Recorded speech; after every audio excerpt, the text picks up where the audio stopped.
Being alone is a lost art.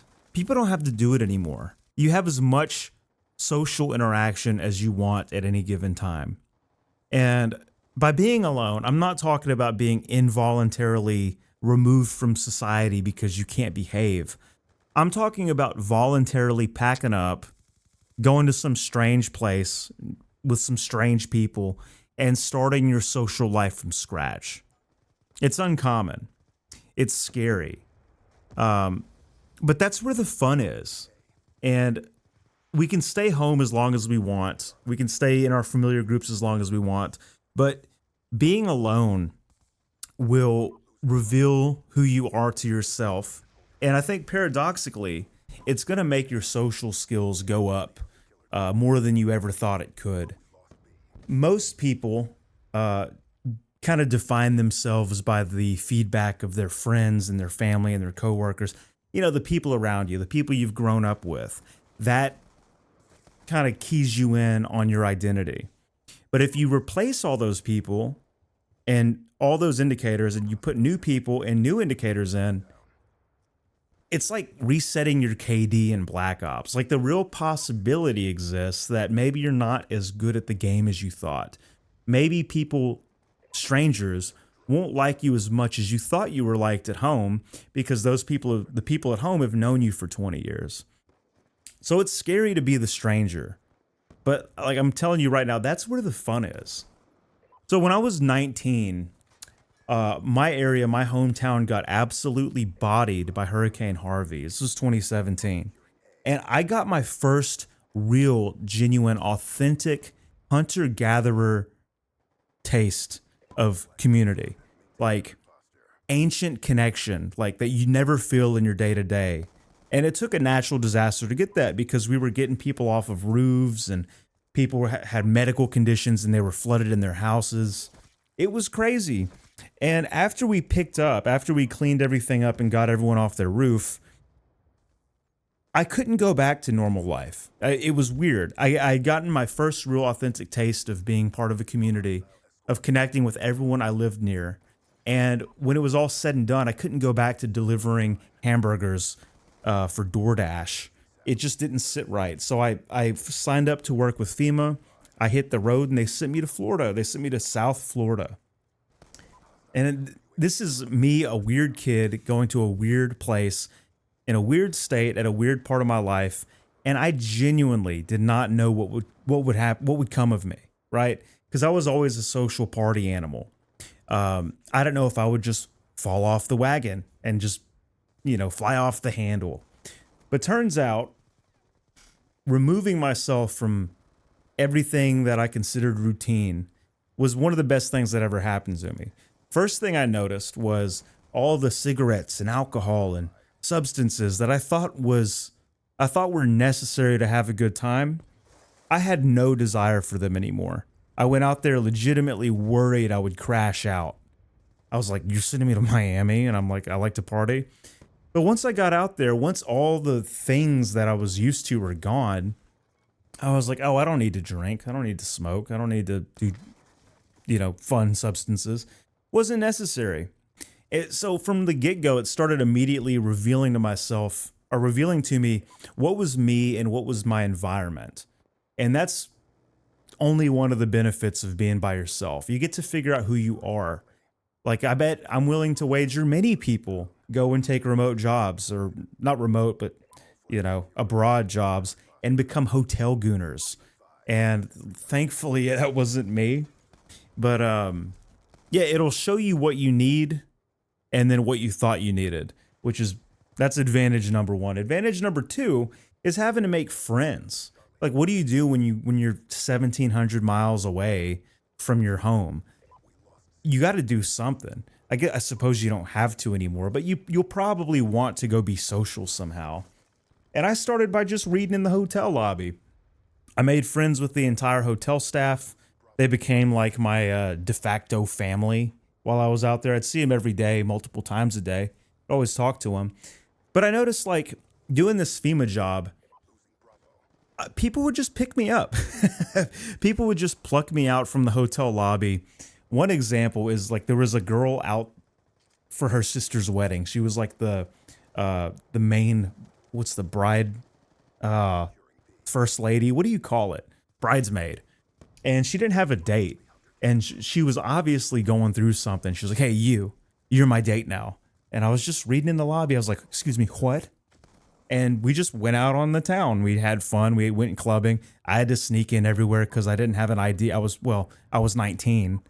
And that was just like, that would never happen at home because I would always have my familiar group of friends. And normally if someone came and said that to me, I'd be like, no, you're crazy, get lost. But when you're alone, you start taking these opportunities that come up all the time that you never seize because you don't have to seize them. And the risk reward ratio is usually pretty bad if that's happening at home.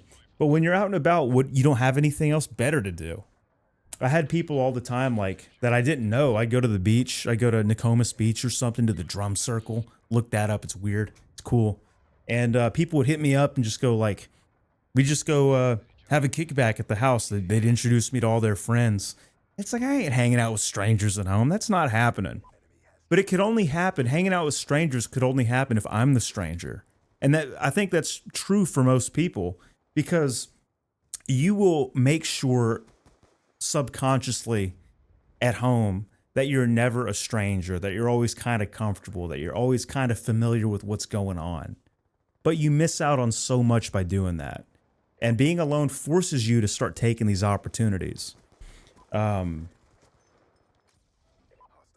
thing is just going to social events by yourself. Even as simple as going to eat at a restaurant by yourself. That's something I could not fathom before I went out on this trip. It's something I couldn't even, like, I would never go eat by myself. That wasn't happening. I was going to take that food and I was going to go home and watch YouTube while I ate, or at least be hanging around my family. But when I was out there at such a young age, I got in the habit. I'm like, I can't just keep taking this back to the hotel. So I would end up just learning to eat by myself, learning to hear the sound of my own jaws chewing food, enjoy the silence, enjoy the ambiance of chatter around me that I'm not involved with. It was amazing. And then you got holidays. What are you going to do during the holidays? I remember my desk lady who I got pretty close with. She told me she tipped me in on this Halloween festival they have in, I think it's in Punta Gorda or something like that, one of those towns in South Florida. And she's like, they have a nice little Halloween Irish pub event. So I went out there and I started hanging out with some D&D guys because they're always the easiest to talk to. And then before you know it, I'm sitting there at the bar and this 10 out of 10 bombshell comes and takes my vape out of my hand and hits it and starts chatting me up. I'm like, hey, this would never happen at home. So I start talking to her. And she owns a business and she's clearly kind of like losing her mind with middle age. But or she's like in her 30s. But she's like, hey, you and me. She's like, you working this weekend? I'm like, no. She's like, you and me, let's go to Italy. She's like, I'll pay, you pay, it doesn't matter. She's like, you got money? I was like, yeah, let's go to Italy for the weekend. I'm like, yeah, that's, holy crap, this is amazing, right?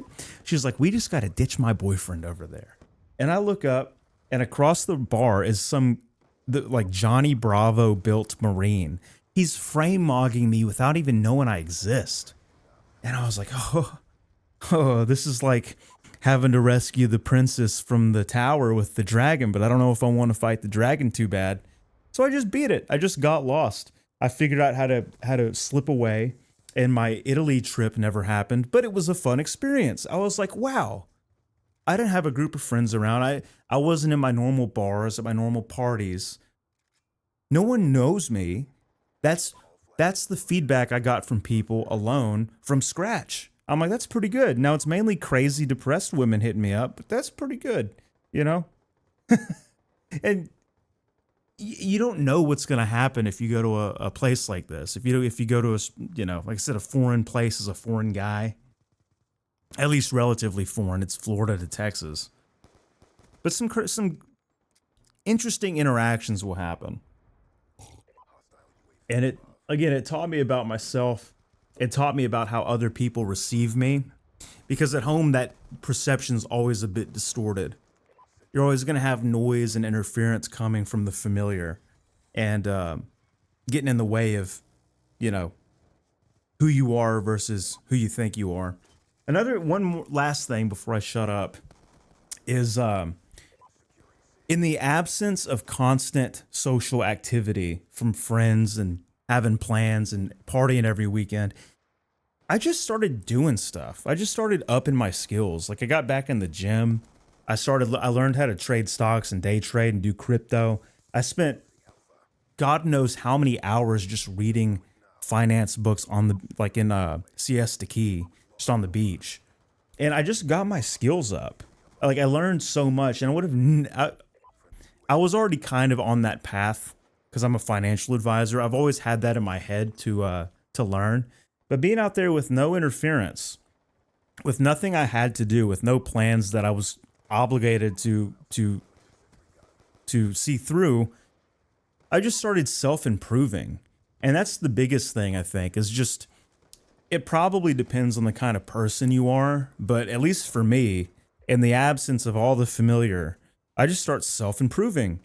And that was the biggest, that I would say it showed me who I was in the sense of work ethic. I've always thought I was lazy. I've always thought I was kind of a sleepy guy, you know, didn't want to be bothered, didn't want to do the extracurriculars. But I was probably just posing to my friend group, you know, when I put myself out there, when I made myself be alone, I was like, no, I'm not lazy. I'm not a sleepy guy. I'm a self-improver. I want to get better. I want to add to my skill set. And that was a relief to find out. So the main takeaways, it's going to be different for everybody, but for me, being alone, making myself be alone. I didn't have to make myself be alone. I was seeking out the adventure.